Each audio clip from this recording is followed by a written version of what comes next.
ये कहानी है एक ऐसे लड़की की जिसे कुछ जुर्म की वजह से 9 साल की सज़ा मिलती है और जेल में उसे एक आदमी से प्यार हो जाता है और दोनों दिन रात बस घपाघप करते हैं। हेलो दोस्तों, आज हम जिस मूवी का एक्सप्लेनेशन करने वाले हैं उस मूवी का नाम है डाउन बाय लव, जो 2016 में रिलीज़ हुई थी। मूवी स्टार्ट होती है और हम एक लड़की को देखते हैं जिसका नाम एना था। एना को किसी ग्रुप के साथ क्राइम में इन्वॉल्व होने की वजह से पुलिस उसे अरेस्ट कर लेती है। इसके बाद एना को जेल में ले जाया जाता है। जेल में पुलिस एना के कपड़े उतारकर उसकी बॉडी चेकअप करता है। इसके बाद एना को एक रूम दिया जाता है जिसमें घर जैसे ही सारे फैसिलिटीज़ थी। थोड़ी देर बाद एना अपने रूममेट से मिलती है। उनमें से एक लड़की एना को बताती है कि कल यहाँ कुछ गेस्ट आने वाले हैं और हमें उनके सामने फैशन शो करना होगा। एना जब किचन में अपना काम कर रही थी तभी वहाँ जेल का वार्डन आता है जिसका नाम जॉन था। जॉन सबको फैशन शो के लिए रेडी होने को कहता है। यह जॉन एना को देखता है और उससे बातें करने की कोशिश करता है, पर एना उसे भाव नहीं देती। अगले सीन में सभी लड़कियां परफॉर्म के लिए रेडी हो रही थी। तभी एना खिड़की से मिनिस्टर को देखती है जो फैशन शो देखने आ रहा था। मिनिस्टर के साथ जॉन भी था। जॉन को देखकर एना अपनी ड्रेस थोड़ी फाड़ देती है। दरअसल एना जॉन को इम्प्रेस करना चाहती थी। एना जब परफॉर्म करने आती है तब जॉन उसे देखकर इम्प्रेस हो जाता है। अगले दिन जॉन एना को अपनी केबिन में बुलाता है। एना कहती है क्या वो किचन छोड़कर किसी और जगह पे काम कर सकती है। तब जॉन कहता है कि नहीं, यहाँ का एक रूल है कि हर कैदी को लगभग 4 महीने एक ही जगह में काम करना पड़ता है। वो कहता है कि 4 महीने बाद मैं तुम्हारे शिफ्ट चेंज करवा दूंगा। अगले सीन में हम जॉन और उसकी वाइफ को अपने बेटी के डांसिंग शो में देखते हैं। जेल में एना की मॉम एना से मिलने आती है। एना अपनी मॉम से कुछ पैसा मांगती है। तब एना की मॉम कहती है कि वो उसे अगले क्रिसमस तक ही पैसा दे पाएगी। बाहर आने के बाद एना अपने दोस्तों से बातें कर रही थी, पर तभी उसके पास एक लड़की आती है और एना को गंदी तरीके से टच करने लगती है। एना को ये अच्छा नहीं लगता और वो बहुत गुस्सा हो जाती है और उस लड़की को मारने लगती है। इस वजह से जॉन एना को अपनी केबिन में बुलाती है। वहाँ एना से कहता है कि अगर ऐसा ही चलता रहा तब तुम जेल से कभी बाहर नहीं निकल पाओगे।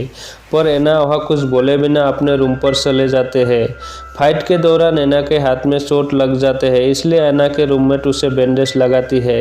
यहाँ पर वो भी एना को किस करने की कोशिश करता है, पर एना को ये पसंद नहीं आता और वो उसे वहाँ से चले जाने को कहता है।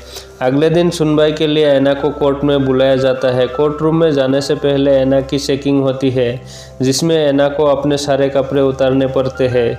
जब एना कोर्ट रूम में जाती है तब उसे 9 साल की सज़ा सुनाई जाती है। कोर्ट से वापस आकर एना जॉन से मिलती है। जॉन उसे कहती है अगर तुम यहाँ सबसे अच्छे से पेश आती हो तो तुम्हारी सज़ा कम हो सकती है। जॉन उसे किचन का काम से निकलकर कंप्यूटर का काम दे देते हैं। एक बार जब एना अपना काम कर रही थी तब जॉन उसके पास आता है और उसे टास्क करने लगता है। एना भी उसे नहीं रोकती। अगले सीन में एना बुक पढ़ रही थी तभी जॉन उसके पास आता है। वो एना से बातें करने की कोशिश करता है, पर एना उसे एक लेटर देकर वहाँ से चली जाती है। उस लेटर में लिखा था कि उसे इस जेल में घुटन सी महसूस होती है, प्लीज़ मेरी ट्रांसफ़र किसी और जेल में करवा दो। जॉन जब घर आता है तो वो बस एना के बारे में ही सोच रहा था। अगले दिन जॉन एना के पास आता है और उसे समझाने की कोशिश करता है, पर यहाँ वो दोनों काफ़ी करीब आ जाते हैं और एक दूसरे को किस करने लगते हैं। धीरे धीरे अब इन दोनों को एक दूसरे से प्यार होने लगता है।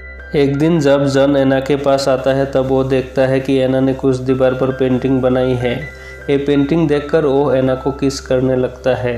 फिर अगले दिन वो एना को बताती है कि उसने एना की ट्रांसफ़र किसी और जेल में कर दी है। ये सुनकर एना बहुत गुस्सा हो जाती है क्योंकि वो अब जॉन के साथ रहना चाहती थी।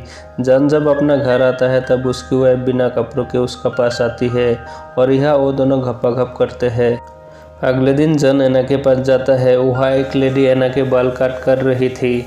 जॉन उस लेडी को वहाँ से चले जाने को कहती है और खुद एना की बाल काटने लगता है। बाद में एना भी जॉन का हेयर कट करती है। यह एना जॉन को सेड्यूस करने लगती है और इसके बाद वो दोनों अंदर बाहर खेलता है।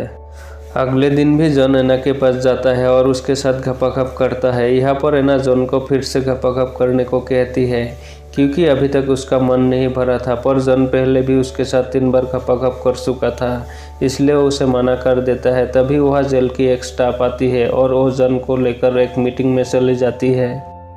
इधर एना से मिलने उसकी मॉम आते हैं, लेकिन उन दोनों के बीच किसी बात को लेकर बहस हो जाती है। एना इस बात से निराश होकर अपने रूम में चली जाती है, लेकिन तभी उसके पास जॉन आता है और एना के कपड़े उतार कर उसके साथ घपाघप करते हैं। इसी दौरान जॉन एना के कुछ गंदी फोटोज भी लेता है और फिर अपनी घर चला जाता है।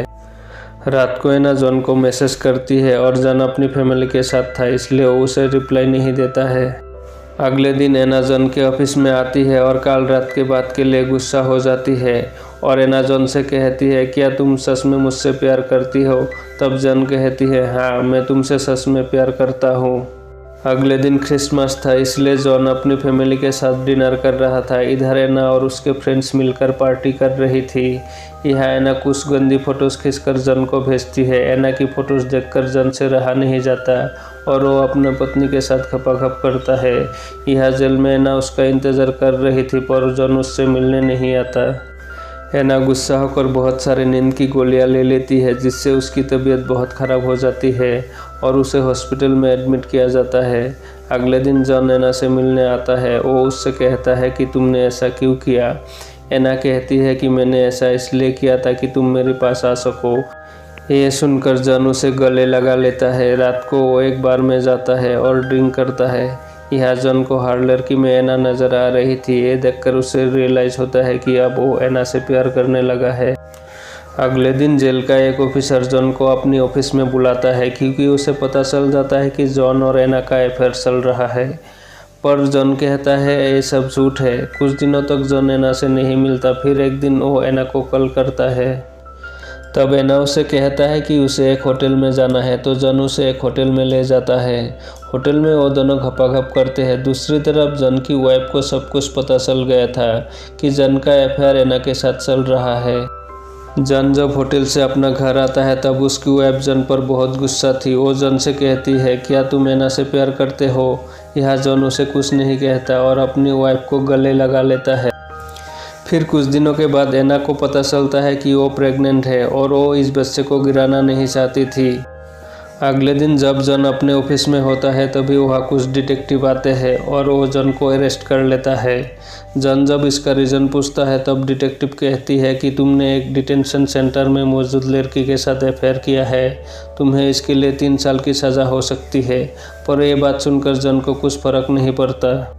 अगले सीन में एना जब रोड पर जा रही थी, तब जॉन उसके पास आता है और उससे बात करने की कोशिश करता है, पर एना उसे कोई जवाब नहीं देती। जब उन दोनों की केस की सुनवाई होती है, तब उन दोनों को कोर्ट में बुलाया जाता है। यहाँ पर एना जॉन को देख के उसकी ओर डार्टी स्माइल करती है। इससे हमें पता चलता है कि एना अभी भी जॉन से प्यार करती है। और इसी के साथ ये मूवी यहीं पर एंड हो जाती है। दोस्तों, अगर आप लोगों को मेरा ये एक्सप्लेनेशन अच्छा लगा तो प्लीज़ चैनल को सब्सक्राइब कर देना। मिलते हैं अगले वीडियो में। Thank you.